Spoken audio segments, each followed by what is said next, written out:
What is the rate of change of a function? Well, I've drawn the graph of a function f here, and notice that the function seems to be trending upward as we move left to right. Now, that's not always the case. It looks like the function is decreasing right in here. But we could ask, how fast is the function changing at some point? Or what is the rate of change of the function at that point? And notice that at some places, the function seems to be changing only gradually, like right in here. Whereas other places, like over here, it seems like the function is changing more rapidly. And so the rate of change of a function at a point, sometimes called the instantaneous rate of change at that point, will just be the slope of the tangent line there. Now, in this video, we're only going to be interested in the average rate of change of a function. So if we looked at 2 points, A and B, so let me draw in 2 points here. So let's say this is A, let's say this is B. We could ask, what is the average rate of change of the function between these 2 points?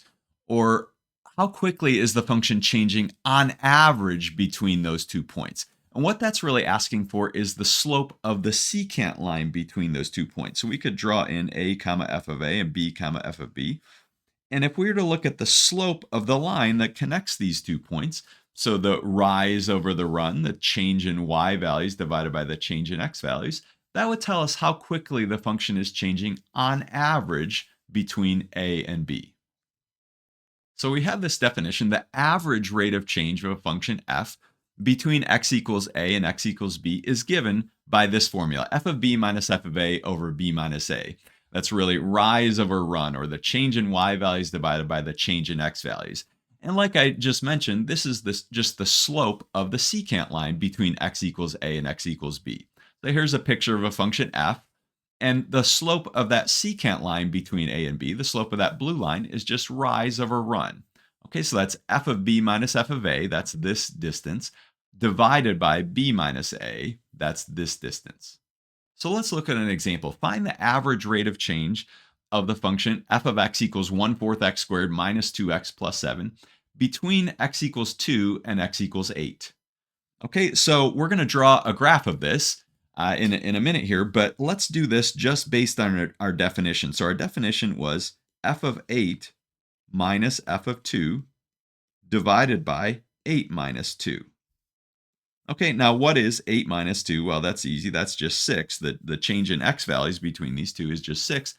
What about the change in y values, or the change in output values? Well, what is f of 8 and what is f of 2? Let's just kind of do this in our head. F of 8, if we plug in 8 here, we're going to get 64. 8 squared is 64 times 1/4, that's 16.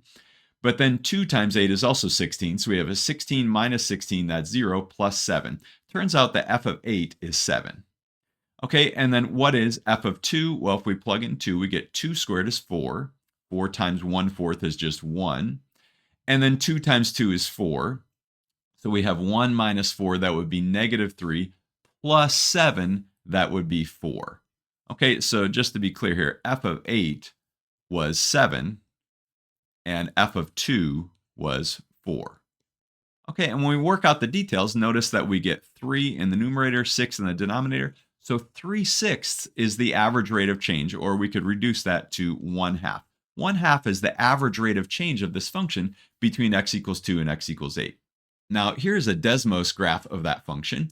And notice you see the points 8, 7 here. Remember, f of 8 was 7, and 2, 4. F of 2 was 4. And if we draw the secant line that connects those 2 points, what we're really asking for when we ask about the average rate of change of this function between 2 and 8 is, what is the slope of that secant line? Okay, and notice we just need to do the rise over the run. And the rise was f of 8 minus f of 2, right? F of 8 was this value 7. F of 2 was this value 4. And so that when we subtract them, we get 7 minus 4, which is 3.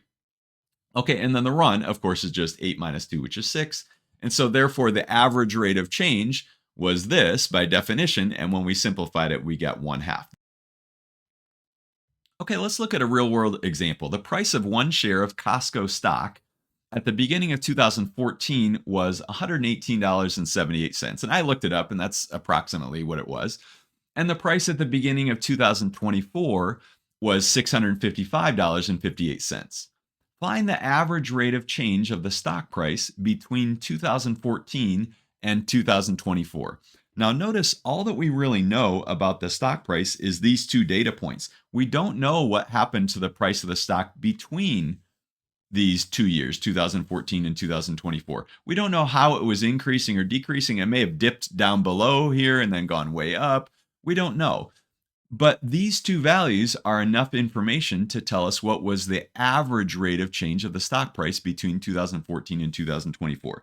So let's just say the stock did something like this. Okay, this is not going to be exactly accurate, but say it did something like this. Okay, how could we find the average rate of change? Well, what we need to do is to find the slope of the secant line that connects those two values. So if we thought of the stock price as being a function f, what we're really looking for is what is f of 2024 minus f of 2014 divided by 2024 minus 2014. Okay, and 2024 minus 2014, that's really just going to be 10, right? Because that's the 10-year interval here. Now, f of 2024 would be this 655.58 number. And f of 2014 would be this 118.78 number. So let's subtract these. And I used a calculator and got $536.80. That's how much the stock price went up. That's the difference between these two values, $536.80. But that happened over a 10-year interval. So when we divide by 10, we get 53.68. 53.68. Now, what does that mean? Well, that means on average, the stock price was increasing at a rate of $53.68 per year. So the units on this would be dollars per year. Okay, so when you talk about a rate of change, it's always the units will always be the units of the y divided by the units of the x. Okay, so this would be $53.68 per year. Okay, so when you're doing these problems, the units for a rate of change will be the y value, the units of the y divided by the units of the x. Finally, the wording of the question could be a little bit different. So for example, instead of being given like f of x equals x squared, we could be given this in terms of y equals x squared.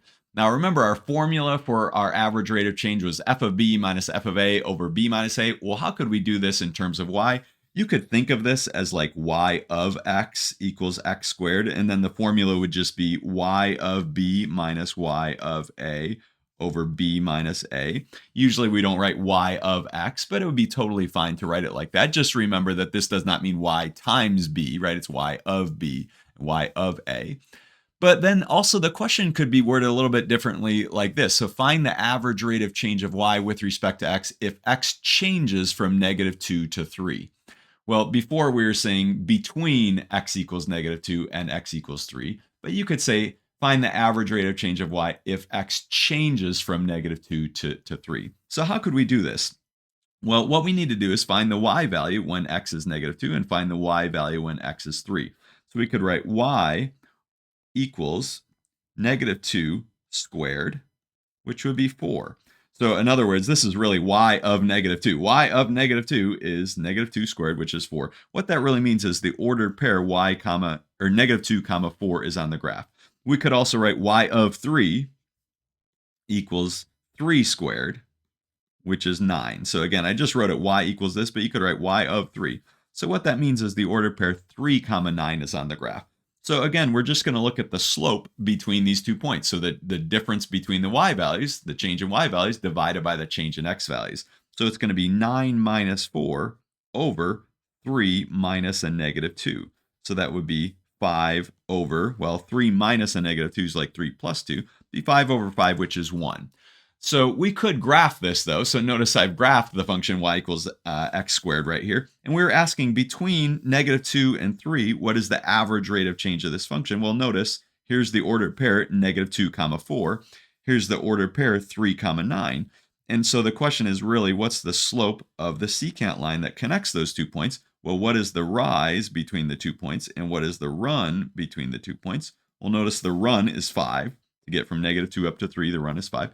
And the rise, in this case, is also 5, right? To get from a height of 4 up to a height of 9, that's also 5. So the rise over the run here, the slope of that secant line, is 5 over 5.